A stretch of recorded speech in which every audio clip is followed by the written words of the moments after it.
The following story has been brought to you by StoriesToInspire.org. I want to tell you two great stories.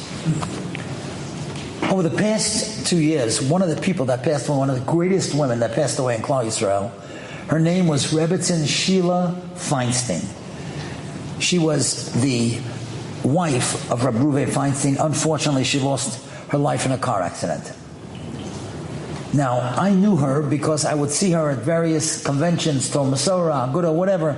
She was the most wonderful person. Rabbi Moshe Feinstein was her father-in-law. He admired her so much. So when she passed away, I went to pay a Shiva call to be Menachem Avol. I went to Staten Island, and the whole family was sitting in Rabbi Reuven's basement, very big house. And I asked one of the daughters, maybe you could tell me a story about your mother. A special story about your mother. So she thinks for a minute and she says, I want to tell you. I want to tell you something that happened right here in Staten Island. That's where they lived. She said, in Staten Island, we have an elementary school, a yeshiva school. It's not part of Tveres Yerushalayim, but there was a Rebbe, a third grade Rebbe, who woke up late one morning and he realized he's got to get to school on time because the boys have to start davening. And the kids are going to be in class. They're not going to daven properly if the Rebbe's not there. So he was driving a little too quickly. And he was driving and there was a red light and he tried to stop at the light because there was a car standing at the light. And unfortunately, he couldn't stop in time and he banged into the car ahead of him. Now, he knew it was his fault. He gets out of the car and the lady gets out of this fancy car. He takes a look. She was wearing a big cross. He knew that this was not a Jewish woman. And he said, ma'am, I just want to tell you, I am sorry. It's my fault. Please, don't call the police. Don't make an insurance report. Here's my name and number. I'm a rabbi. I don't have much money, but whatever it costs, I will pay you for it. Just take it to a body shop and I will pay for it. I have to run to the school. I have to help the little kids pray. Please, excuse me, but here's my number. I'll pay you everything. Just don't call the police. They get into a little conversation and fine, she says she'll do that. A couple of days later, she calls him back and she says, I went to the body shop and this is the estimate. Of course, she was driving a fancy car and the estimate was very high. So he said to her, ma'am, look, I just want to ask you a favor. If you don't want to do it, I understand. But I have a friend, Mendy, who's got a body shop here in Staten Island. And if you go to his shop, you'll see he does beautiful work. If you don't like the work, you don't have to leave your car there. But if you'll see that he does work, I think that his estimate will be much lower than the estimate you got. Would you mind bringing the car there? She thinks, she says, okay, I'll do it. And sure enough, she brings the car. A couple of days later, she calls him back. She says, you're right. He does beautiful work, and his estimate was much cheaper.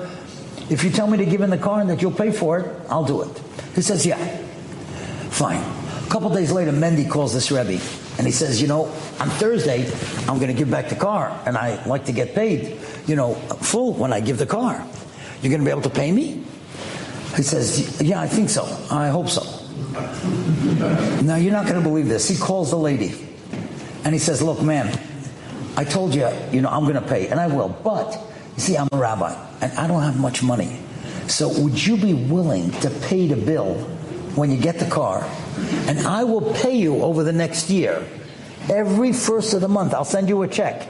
And over the next year, then you'll get your money. She thinks for a minute and she says, yeah, okay, I'll do it.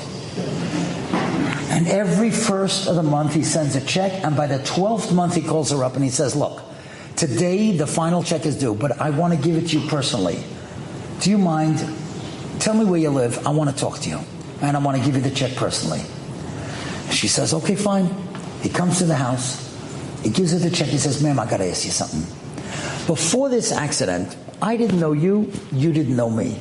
But you were so kind to me. You didn't call the cops. You didn't call the insurance company. You went to Mendy's and you paid the bill in advance. Why were you so nice to me? You don't even know me.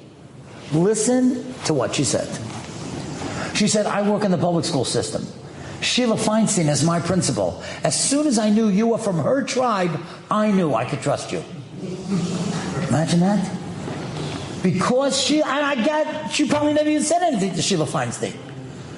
But because, Sheila Feinstein, that you come from her tribe, then I know I can trust you. That's amazing. That's amazing. And I'll tell you now another story which is so unbelievable. And I want to tell you the day that it happened. January 2nd, 2020. It's very important to know what day that was. Because does everybody remember what happened January 1st, 2020? That was the Siyum HaShas. Right? 95,000 people. I'm sure some of you were there. In Giant Stadium, MetLife Stadium. Right? That freezing day. That whole Siyum HaShas, right? Now, the day after that Siyum HaShas in Giant Stadium, there's a rabbi. Now, my wife says I shouldn't say his name because he did something wrong. Well, okay, so I'll listen to her. I mean, if I wasn't on tape, I wouldn't listen, but she might see this. But anyway. Okay, I mean, he didn't do anything, but okay. What happened was he lives in Jackson, outside Lakewood, and he was supposed to give a lecture in Borough Park. And he was running late. So he was weaving in and out of traffic, and he was speeding. That's why my wife doesn't want I should say his name. Okay, but he's a famous principal. Everybody knows his name. Okay, so I'm not going to say who he is. Anyhow, listen to this. He's weaving in and out of the Garden State, and the cop stops him. Pulls him over. You're not going to believe this. The first words out of the cop's mouth, he says to him, "Did you learn your page today?" He said, "Excuse me, officer?" He said, "I was working in Giant Stadium yesterday. Don't you guys study a page? Did you learn your page?" He says, "Officer, it's 10:30 in the morning. I didn't get a chance to learn the page, but I will learn it." He said, "If you promise me that you'll learn it, I won't give you a summons." So he says, "Okay, I promise. I'll study the page."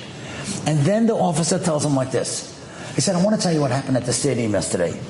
A fellow officer comes over to me and he says, 'I wish I was Jewish.' I said to the officer, 'Why do you want to be Jewish?' He said, 'Did you ever see a nation like this? What are they celebrating? 95,000 people singing and dancing. They didn't win a lottery.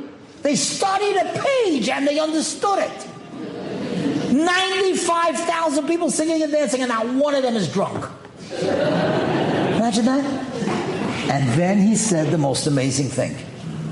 He said, "You know what another officer told me?" He said, "There was a big mistake yesterday at the stadium. They call it Giant Stadium. That's wrong. It was a stadium of giants." Oh, Stadium of Giants. That's what we're all about. That's what Elul is all about. We can all become giants. Enjoyed this story? Come again. Bring a friend. StoriesToInspire.org